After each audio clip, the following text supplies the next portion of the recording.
My name is Brian Edens. I am a certified family support specialist. I work at the 18th Judicial District Recovery Court that serves Sumner County. My main role on our team is to promote family engagement and then also to work with our participants to navigate child serving systems like juvenile court, the Department of Children's Services, the Department of Human Services. Dealing with multi-layered serving systems can be intimidating even for us that do it for a living and see it all the time. So when we talk about putting ourselves in our participants' shoes, dealing with serving systems can be very fearful and it can trigger trauma. What I see a lot are participants in juvenile court. There's a lot of people there talking about them and not nearly enough people talking to them. And they're very afraid. They've had negative things happen in those settings. So I go in with the participants to empower them, to take back their own lives, to educate them about what's happening in those settings and help them navigate those serving systems. Living a life of addiction, they lose so much control over their lives.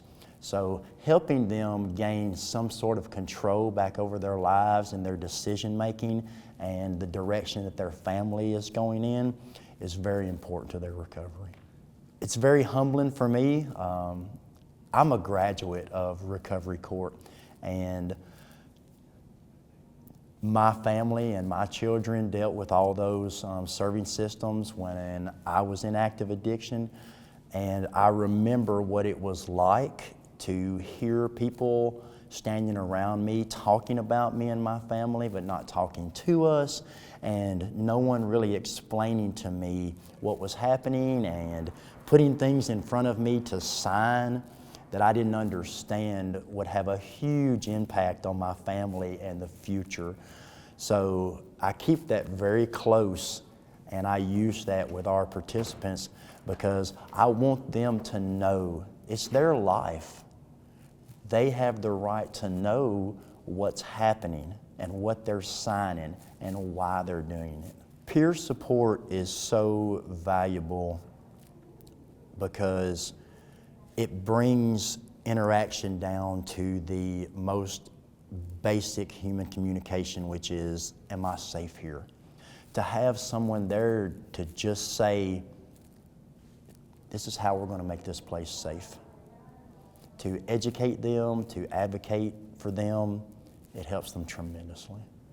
Our participants allow us to be part of their journey. It's their lives, and they allow us to be there with them.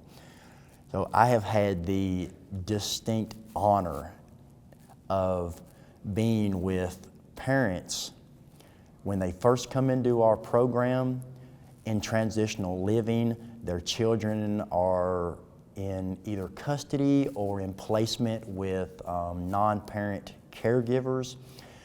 And then I get to work with that entire family, and I get to watch this parent meet their requirements, move out of housing, start their supervised to unsupervised contact with their children, and then right before they graduate, will be in court petitioning the court to give custody and placement of their children back to them.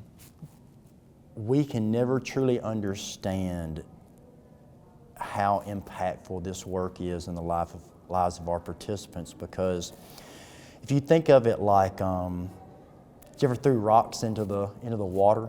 So when you throw a rock into the water, it makes the initial impact, but then ripples go out and ripples go out and ripples go out.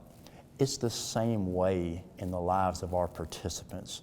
So when we're able to impact their lives and help them create better outcomes, we're impacting the lives of their children and their parents and their aunts and uncles and cousins, and then each life touches another life, and each life touches another life. I'm excited to be a part of the reunification of families. That's my heart is with that work. I love families. that excites me.